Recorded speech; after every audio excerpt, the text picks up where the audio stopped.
What happens when a mystical forest spirit makes a deal with a human asking for their firstborn in return for healing a loved one, only to end up with something far more unexpected and far more beautiful than she ever imagined? This isn't just a tale of magic and bargains. It's about what blooms when two worlds collide and raise something truly extraordinary. If you're new here, make sure to subscribe to the channel and show a thumbs up by liking the video. Now, let's jump into the story. The moon hung low over Hollow Market, casting soft blue light across the moss-covered stones. Traders moved quietly under the trees, their wares glowing faintly bottled starlight, root lanterns, jars of whispering winds. Among them, Silvery stood, alone, her silver skin reflecting the starlight, wings tucked close behind her back. She was known as a healer, one of the finest among the sprite kind. Some said she could mend the soul with a touch, though she rarely spoke of her craft. Tonight, she sensed something strange in the air, like a ripple of heat before a summer storm. A figure stepped into the clearing, tall and broad-shouldered, wearing simple gear stained with dust. His hair was dark, his boots worn, and his eyes sharp but tired. A human. Not many dared come here alone. The market grew quiet as he approached Silvery's stall.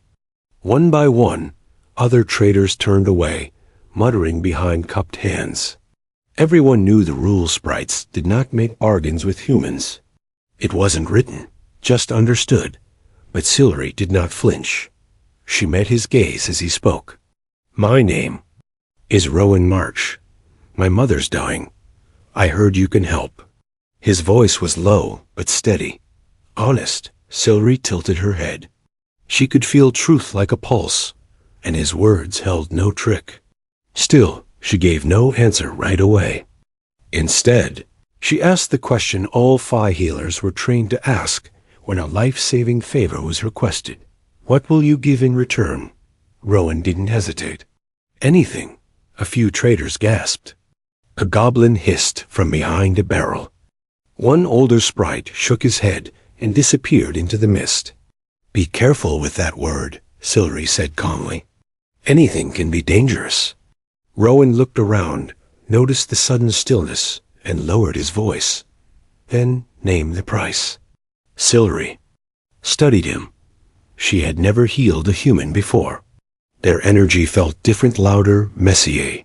But his eyes held quiet urgency, not pride. After a long pause, she said, "Your firstborn." Rowan blinked. "My firstborn?" "Yes," Silvery said, "as is tradition." He scratched his head. "All right," he replied. "So, when do we start?" The stall next to hers dropped a glass jar. A sprite nearby nearly choked. Silvery stared at him. "Start what?" Rowan shrugged slightly. "Well, the making of a firstborn, I guess." He raised an eyebrow. "Isn't that part of the deal?" Silvery's mouth opened, then closed again. No one had ever interpreted the deal that way before. Usually, it meant the first child born would be promised to the healer raised by them, or taken as an apprentice. But Rowan? He had assumed something else entirely. A much more personal kind of bargain. The pause between them stretched. "I didn't mean it like that," Silvery said finally. Rowan looked slightly embarrassed. "Oh, I just thought, never mind." But Silvery was bound by the rules of her kind. A deal was a deal, and the energy had already shifted. She felt the weight of the promise settle onto her shoulders. Magic didn't care about misunderstandings. It only cared about intent. She sighed softly. "Very well. Follow me." They left the market under a silent sky. Behind them, whispers followed like leaves on the wind. Some called it madness. Others called it fate. Silvery led Rowan through the forest to a small glade where wildflowers glowed in the dark. There, under the stars, they fulfilled the bargain awkwardly. Honestly, and without a single spell dot at dawn, Silvery returned alone. Her hair was damp with dew, her wings trembling from more than just fatigue. She walked straight to her healing table, placed her hands over the mirror bark laid there, and summoned the magic. The air around her hummed with power. Somewhere far away, Rowan's mother awoke with fresh breath and a strong pulse. The cost had been paid. In the days that followed, Silvery said little. Her body felt strange. She tired easily. Food tasted sharp. Birds flew too close. The forest shifted. The elder sprites avoided her eyes. One even whispered, "You should not have taken a human's deal." Silvery just nodded and walked on. Then one morning, as the sky turned pale and cold, she felt a flutter deep inside her, a rhythm not her own.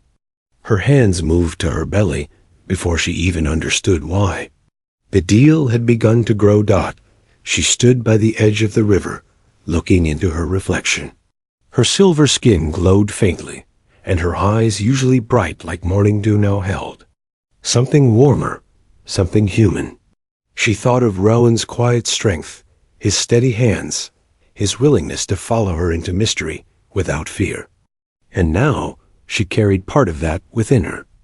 The breeze brought a single word from the trees, a word only she could hear. "Mother," she whispered back. "Not yet, but soon." And deep within her, something kicked in reply.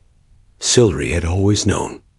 The language of the forest, the way wind moved when danger whispered, how mushrooms leaned when rain was near, the soft pulse of tree roots as they drank morning dew.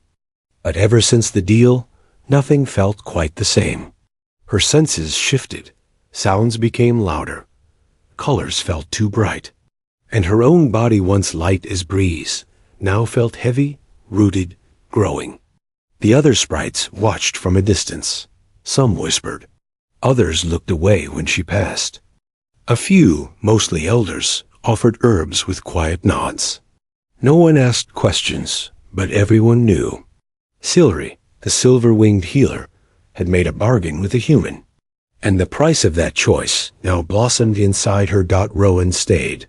He didn't. Returned to the southern outpost where he had once patrolled the wild borderlands. Instead, he built a home from starwood and mossstone near the glade, where sunlight filtered through leaves like liquid gold. He didn't speak much, but he was always there, cutting logs, boiling water, smoothing paths for her to walk. He watched her with the quiet focus of someone who wanted to help, but didn't know how. Sometimes Silvery pretended not to notice how. He learned her rhythms, how he left food just the way she liked it, how he lit the lanterns before she entered the room. He never spoke about the child, but he carved tiny wooden animals and left them on the windowsill each night. The days stretched into weeks. Silvery's wings ached constantly. Her ankles swelled to twice their size. Morning sun made her nauseous. Her moods shifted like river tides, joy one moment, fury the next. Once she cried for hours because a beetle got stuck in her tea. Another time she shouted at a tree for dropping leaves on her hair. Rowan never flinched. He just sat quietly, sometimes humming old earth songs in a language she didn't understand. One night, as moonlight spilled across the glade, Silvery woke with a gasp. A strange warmth rolled through her body. She pressed her hand to her belly. The child kicked, once, then again. She laughed through tears. "You're real," she whispered. "You're really coming." Rowan stirred beside the fire and looked. "Up, was that?" She nodded, smiling. "Yes." He exhaled slowly, rubbing his eyes. "She's strong." Silvery raised an eyebrow. "You're certain it's a girl?" "Can't explain it," he said. "Just feels right."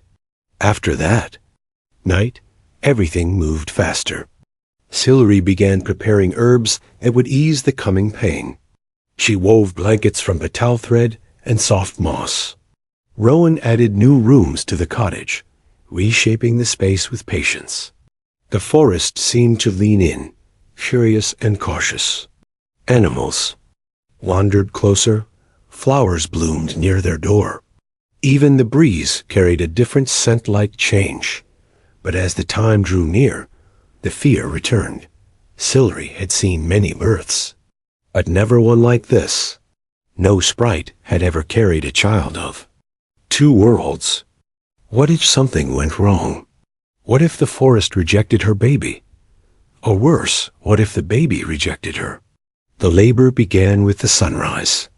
Silvery gripped the roots of the ancient oak, breath short, skin soaked with sweat. Rowan crouched beside her, holding her hand as though it was the only thing anchoring him to the earth. Hours passed. The sun rose high, then dipped low again. Still, the child did not come. Pain rolled through her in waves, so deep she could barely speak. Her wings felt like fire. Her bones ached with magic and memory. At some point, Rowan began to sing softly, shakily, but with heart. The melody was strange, but the rhythm soothed her. A lullaby from a different world. At long last, as dusk painted the sky in purple and flame, the baby arrived. She was small, warm, and glowing faintly at the edges, like her mother's skin in moonlight. Her eyes were dark like Rowan's, but her fingers shimmered silver. She had no wings, but her heartbeat felt strong, steady, and wild. Silvery held her close, weeping silently. Rowan stared at them both, speechless. "What will we call her?" Silvery asked, her voice barely more than breath. Rowan looked at the tiny face pressed against her chest. "Leora," he said. "It means light between worlds." Silvery smiled. The name felt right. For a moment, there was no pain, no worry, no forest judgment. Only the 3 of them, in a quiet room, with stars rising outside and a single candle flickering beside the bed. Silvery touched Leora's cheek and whispered, "Welcome to the world, little one. You are the miracle no one expected." And in the hush that followed, the baby opened her eyes and laughed softly, brightly, like sunlight catching dew. The forest had seen many wonders, but none quite like Leora. She toddled before her first winter, chasing shafts of light as if they were living ribbons. Sprites who once kept their distance found themselves leaning out of the tree hollows, just to watch her run. She could not summon blossoms with a word like Silvery, yet seedlings tilted when she passed, stretching leaves toward her laughter. Rowan's old comrades, the traveling traders, arrived with baskets of iron tools and left whispering about the half-sprite girl who coaxed shy rabbits from their burrows by humming off-key songs. Word spread beyond Hollow Market that the healers bargain had produced a child who did not fit any rule, and the world, curious and wary, turned a little to see Dot as Leora grew. Surprises followed like birds in her wake. She loved to climb trunks, boulders, cottage beams, anything that reached toward the sky. Rowan insisted she wear a rope harness at first, but she slipped it off one morning, scaled the tallest pine, and waved from the top while her father shouted below. Silvery's wings fluttered in panic until Leora slid down with scraped palms and a grin wide enough to melt fear. That night Silvery mixed healing salve while scolding gently, yet her heart brimmed with fierce pride. Their daughter carried an explorer's spark that neither parent wished to dim. Lessons came from both worlds. Rowan carved a child-sized longbow and showed Leora how to set her stance. She never mastered the pull. Instead, she tied bright cords to the arrow shafts and chased them through meadows, turning target practice into a dance of color. Silvery tried teaching seed speech. The soft murmurs sprites used to calm saplings, but Leora's words tangled. Instead of coaxing flowers open, she knelt and pressed her ear to the soil, listening. Later she told her mother that roots shared stories of cool water far below. Silvery, astonished, realized Leora's gift was not blooming, but hearing the hidden pulse beneath everything green. Not everyone celebrated these wonders. Some forest elders feared what they did not understand. When Leora was 7 summers old, a council meeting convened beneath the great elder elm. A moss-bearded sprite named Varen declared the girl's mixed blood a danger to the balance. "Humans bring axes," he warned, "and when their children know our paths, the blades follow." Rowan, hands clenched at his sides, remained silent until Silri reached for him. Then he stepped forward, voice steady but low, and spoke of nights he had stood guard at the forest's edge, turning hunters away. "If axes come," he said, "they will pass over my body first." The council quieted, but fear left echoes in the roots. Leora herself felt that tension without understanding it. One market day she slipped among the stalls, touching jars of glowing sap and asking sharp questions no trader expected. A dwarf-scaled merchant tried to shoo her, muttering half-born, and the word clung to her thoughts like a burr. That evening she asked Silri what it meant.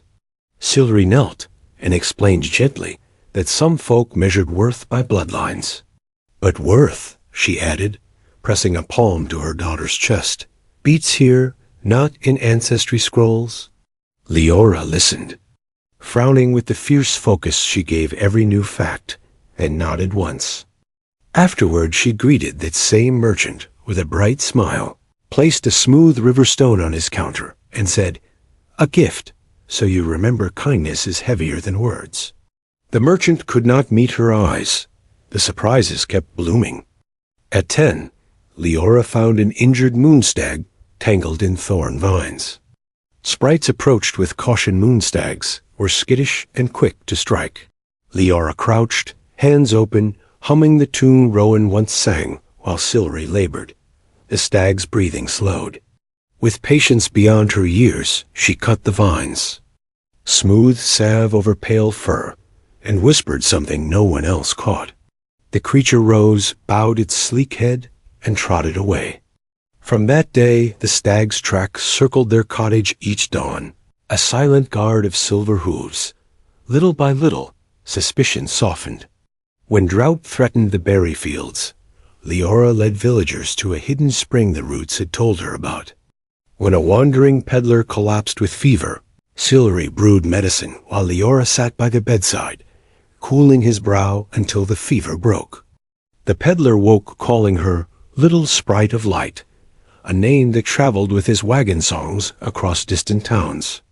People who had never seen the forest began to speak of a child who bridged worlds. The greatest surprise came during the Midsummer Festival. Rowan strung colored lanterns through branches. Silri prepared nectar cakes, and neighbors sprite and human alike gathered in cautious celebration. Leora stood before the crowd with a small crooked tree branch in her hand, one she'd found on her morning explorations. She planted it in loose soil, hummed softly, and poured a single cup of stream water at its base. Nothing happened at first. Then, before every eye, a thin shoot rose, unfurling silver leaves edged in soft iron gray, shimmering under lantern light. Gasps rippled through the clearing. The sapling was neither pure forest silverwood nor any human cultivar. It was new alive, with both magics rooted in both worlds.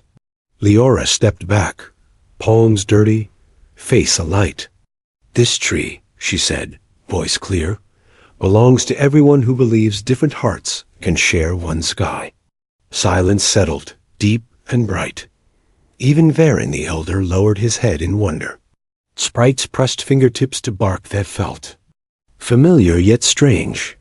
Humans traced the iron-strong veins of each leaf. In that shared hush, suspicion cracked, and something kinder sprouted. Rowan wrapped an arm around Silri's shoulders. Tears shone on her cheeks, reflecting lantern glow. The healer who once avoided human deals now saw her choice stretch new roots across the clearing. That night, long after laughter faded and visitors left, Silri, Rowan, and Leora sat beneath the newborn tree. Fireflies drifted overhead. Rowan asked what song Leora had hummed. She shrugged, leaning against her mother's wing. "I only repeated what the roots told me," she said. "They said, 'Grow where hope is planted.'" Silvery closed her eyes, breathing in the mingled scents of sap and summer night. Their daughter's words felt like a promise carried on the wind. One the forest, at last, seemed ready to embrace. Liara's 16th spring arrived with restless winds. She had grown tall and sure-footed, her dark hair streaked with glints of silver that caught sunrise like threads of frost. For weeks her eyes followed the distant ridgeline where the forest met open sky. She spent long hours at the edge of the clearing, tracing travel routes across a tattered map Rowan once carried on campaign. Plants still leaned toward her step, but their gentle tug no longer satisfied her heart. One crisp dawn, she shouldered a small pack, kissed the iron-silver tree she had coaxed from a branch, and strode into the cottage. "I'm going out," she announced. Sillery's cup of tea stilled mid her. Rowan paused in sharpening a blade he rarely used. Liara's voice trembled with excitement, not fear. "I want to see how far the river flows," she said.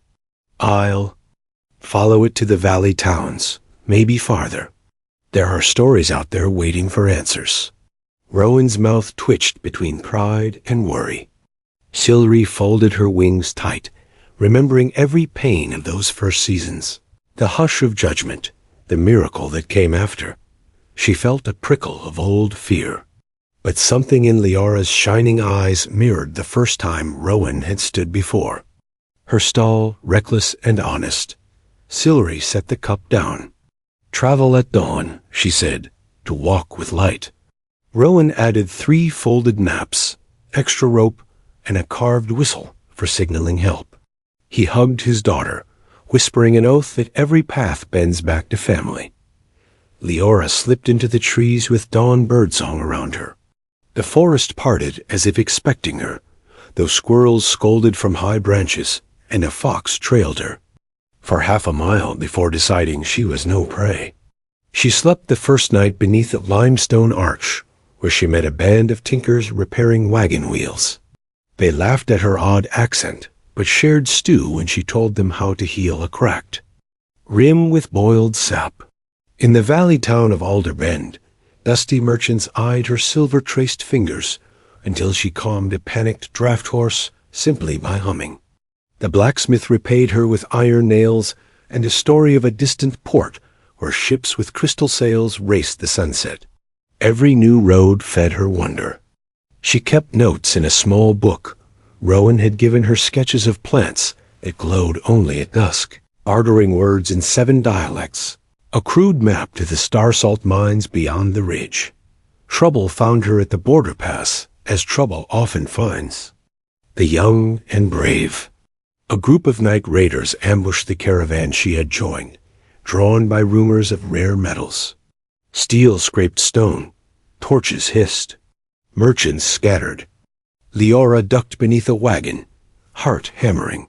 Fear tasted sharp, but memory steadied her. Rowan's quiet lessons in awareness, Sillery's calm in chaos. She crawled to the frightened mules, placed both hands on warm hides, and sang the low root song she used to hear when pressing her ear to soil. The animals stilled, then moved as one, surging forward to block the raiders' path.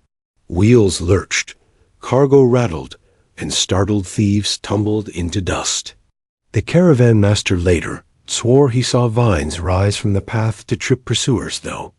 Liara remembered only the shiver of earth answering her plea.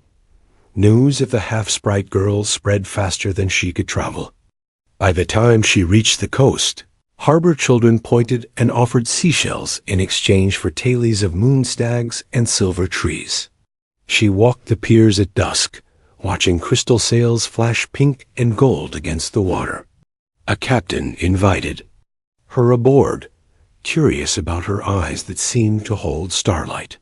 Liara traced the rigging, felt the hum of wood joined to wind.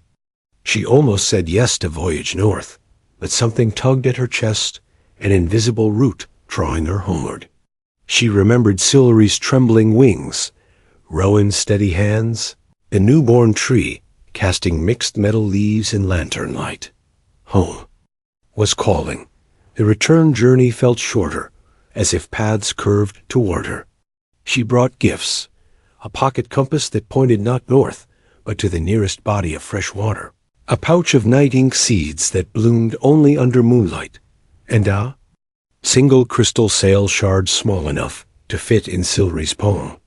Yet her greatest treasure was a seed the harbor captain had pressed into her hand, a dull gray teardrop, said to sprout only where salt breeze met deep soil. The captain called it a tide heart seed, rare and stubborn. Near sunset on the day she reached the clearing, Rowan spotted her first, dropping his axe mid-swing. Silvery flew from the cottage door, wings catching orange light. They met beneath the iron-silver tree. Leora laughed, breathless, retelling every narrow escape, every kindness. Silvery listened, tears bright, pride melting the last of old fears. That night, neighbors from both villages gathered for a feast. Sprites hung glowing gourds, while humans played bone flutes. Leora stood before them, holding the tide heart seed. "The river taught me this," she said. "Roots and wings are not opposites. They need each other." She knelt at the foot of the iron-silver tree and pressed the seed into soil. Nothing happened at first. Then the ground pulsed once, twice, as if taking a deep breath. A slender shoot broke through, leaves shaped like tiny sails, edges catching starlight with quiet fire. Gasps rose from the crowd. 2 trees now stood together, one born of forest and forge, the other of sea and soil, proving new things could grow when worlds met with open hearts.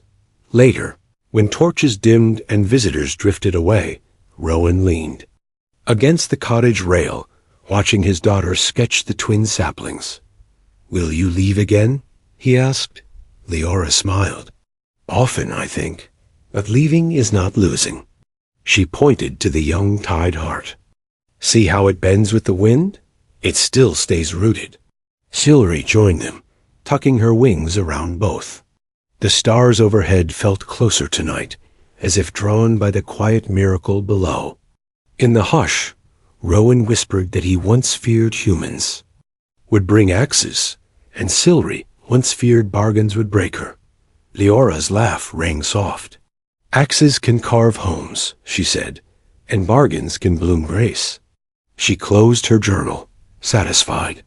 Tomorrow she would teach village children to trace root songs, and next season she might sail north to watch crystal fleets crest polar light. Whatever paths she chose, the forest would feel her steps, and the sky would know her name.